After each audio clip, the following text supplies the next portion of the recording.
திருவருகை காலம் 12ஆம் நாள்.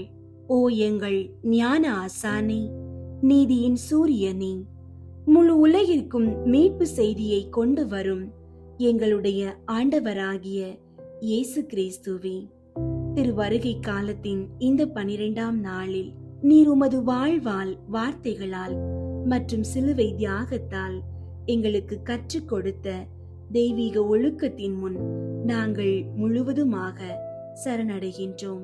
நீர் கற்றுத்தந்த ஒழுக்கம் வெறும் உலகியல் கட்டுப்பாடு அல்ல, அது ஆழமான பேரன்பின் ஒழுக்கம் என்பதை நாங்கள் உணர்கின்றோம்.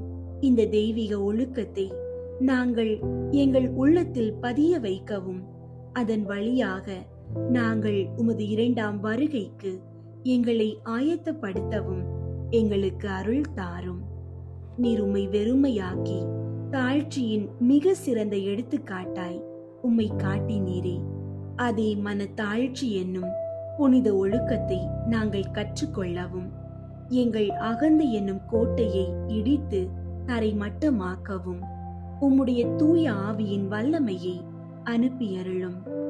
பகைமையையும் கோபத்தையும் பழி வாங்கும் எண்ணத்தையும் எதிர்த்து போராடி உம்மை போலவே காயப்படுத்தியவர்களையும் அன்போடு மன்னித்து அவர்களுக்கு ஆசீர்வாதத்தை அருளும் கடினமான மன்னிப்பின் ஒழுக்கத்தை எங்கள் அன்றாட பழக்கமாக்க வேண்டுகிறோம். ஏனெனில் மன்னிக்க தெரியாத இதயம் உம்மை வரவேற்க தகுதியற்றது என்பதை நாங்கள் அறிவோம்.